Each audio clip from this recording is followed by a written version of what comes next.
Comme à chaque fois, c'est toujours, on va dire, lorsqu'on réalise une performance en phase avec nos ambitions et ce qu'on souhaitait faire, à savoir revenir avec un minimum de points de Paris. On aurait pu espérer mieux avec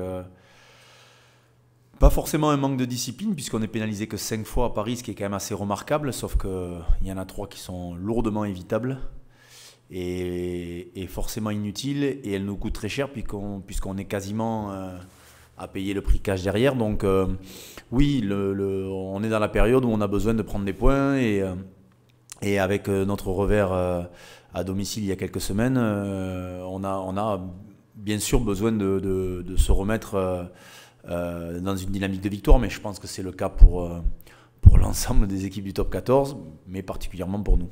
Très bien, on l'avait lâché frustré, déçu et un petit peu agacé voilà, de partir de si loin sur un match qui était très certainement à notre portée dans cette nouvelle enceinte.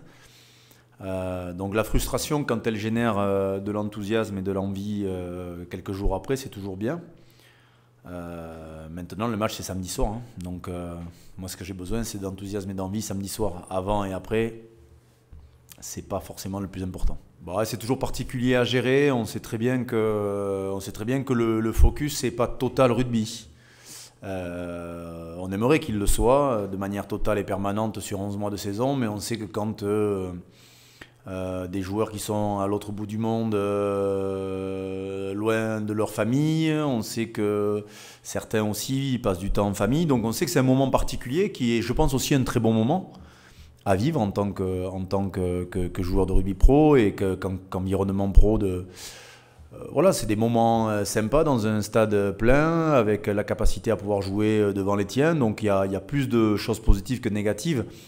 Après, c'est vrai que l'enchaînement de jouer le 22 ou le 23, de réenchaîner le 30 ou le 31, c'est vrai que c'est toujours des périodes un petit peu délicates, mais moi je trouve, si je me positionne pas forcément comme un acteur de ce genre de match, mais plutôt de l'extérieur, je trouve ça plutôt des chouettes événements. Vous le voyez au regard de l'affluence de ce week-end. C'est plutôt une bonne nouvelle. Je pense que c'est dans la lignée aussi de ce début de saison qui est dans une forme de reconquête et de reconquérir, à commencer par les cœurs. Donc c'est dans cette dynamique-là. Après, on est tous assez lucides sur la question. On sait très bien que les victoires génèrent de l'enthousiasme et de la fidélité, et un peu moins les défaites, mais c'est le cas pour tout le monde. Ouais, qui avait un adversaire qu'elle avait semblé, on va dire peut-être un peu moins ciblé sur le danger à domicile. Donc oui, ils ont fait tourner, puis ils ont à peu près les mêmes contraintes que nous aussi en termes de congés et de vacances obligatoires aux uns et aux autres. Ne les ayant pas forcément donnés sur la double confrontation contre Basse, ils ont dû aussi, ils ont l'obligation aussi de les placer à ce moment-là, donc sachant qu'il y en a une autre période qui arrive. Donc vous voyez, on est toujours pris un peu plus par les ressources humaines d'ailleurs que par de la gestion d'effectifs, mais on a des obligations. Donc je pense que Toulon aussi a pas mal géré son effectif en fonction de ses échéances. Ils partent sur 2 déplacements, un à Toulouse et un à Brive. En tout cas, j'ai la forte impression que l'équipe qui va nous être confrontée se rapprochera d'une équipe type de Toulon, mais au moins pour les 19 000 et quelques personnes qui seront venues payer leur place, ça sera une bonne chose. Ils sont une des meilleures conquêtes en touche du championnat. Pour ne pas les citer sur leur ballon, ils seront aux alentours de la 2e ou 3e conquête en touche, et sur les ballons adverses dans le milieu du tableau. Donc on peut déjà considérer que c'est une bonne conquête. Sur la mêlée, ils ont connu des revers en début de saison, mais ça va beaucoup mieux ces derniers temps. Voilà, non, mais Toulon, c'est regardez l'effectif. Je crois qu'il n'y a rien à dire, si ce n'est, comme disait Clément Poitronneau ce matin, on serait peut-être, on serait avec l'équipe de France, on serait moins effrayé quand tu vois Nonou, Tuisova, Fekitoa, Radradra. Je vous leur mettez le maillot noir, c'est les mêmes, hein. Donc, ils sont effrayants. Je veux dire, quand tu te prépares à jouer une équipe comme ça, derrière, quand tu joues Vermeulen, Issa et Fernandez Lobé, quand tu joues Manoa et autres, non, je veux dire, ça reste quand même le casting du top 14 encore, malgré que certains clubs s'activent ici ou là, mais ça reste quand même un casting de très haut niveau, avec des joueurs de très haut niveau. Donc nous, on est vraiment dans la situation de se préparer à jouer un grand match, et on sait très bien qu'il faudra un très bon Toulouse pour rivaliser avec cette équipe-là. Qu'on cultive une identité différente, ça par contre je vous l'assure et je vous l'accorde, en plus je vais plus qu'en convenir, je vais tout faire pour que ça continue. Mais tout faire parce qu'on a une économie différente, et c'est pas juger que c'est mal ailleurs, c'est bien au contraire penser qu'il existe d'autres moyens de fonctionner. Et encore plus aujourd'hui où on nous targue d'avoir de nombreuses difficultés. Non, les ingrédients, c'est vrai que on était au stadium avec ce petit supplément d'âme que génère cette enceinte-là. Non, cette période-là, elle est toujours très particulière. Ça clôture quasiment une phase. Alors même si on enclenche la phase retour, ça clôture une première partie de saison. Il y aura ce dernier match à Pau avant de nouveau une période européenne, mais on aura quand même une vision assez précise après 15 journées de championnat.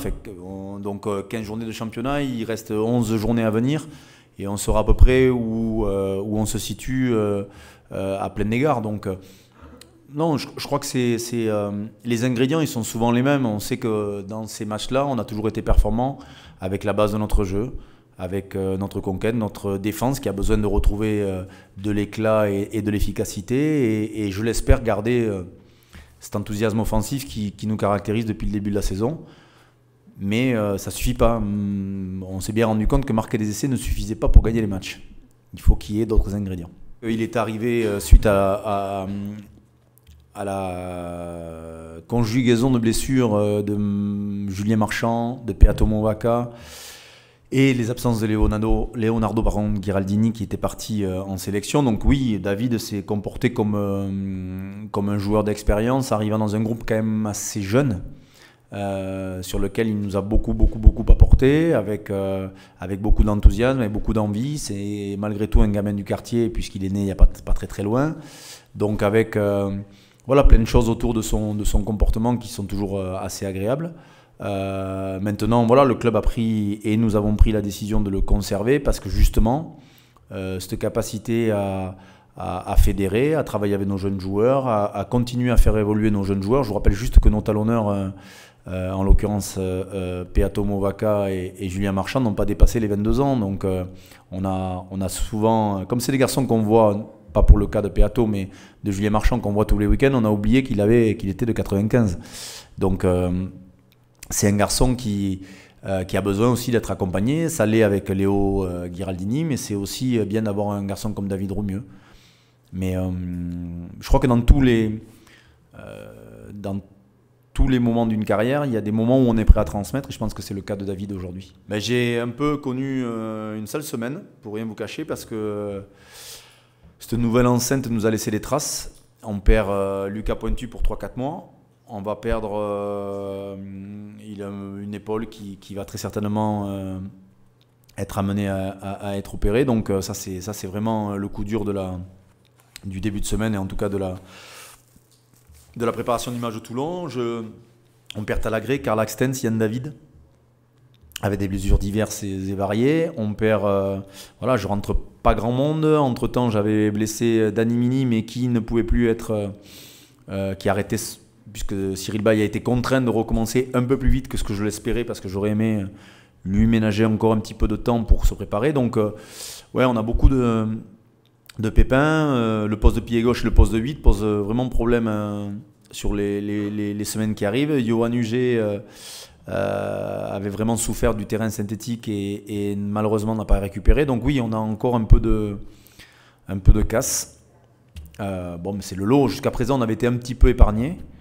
Là, pour le coup, en 15 jours, j'ai 3 fractures du nez, j'ai fracture de côte, des blessures, alors qui ne sont pas... Celle de Lucas Pointu est embêtante, mais voilà. Mais c'est des petits bobos, mais des bobos qui m'empêchent aujourd'hui d'avoir un effectif pour enchaîner ces 3 journées qui sont des journées très importantes pour nous.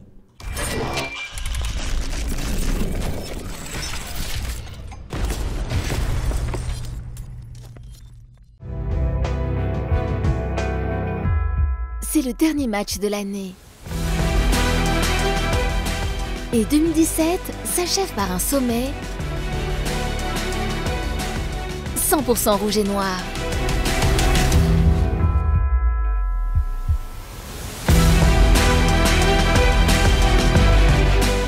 Face au RCT, les Toulousains voudront offrir à leurs supporters un final en apothéose.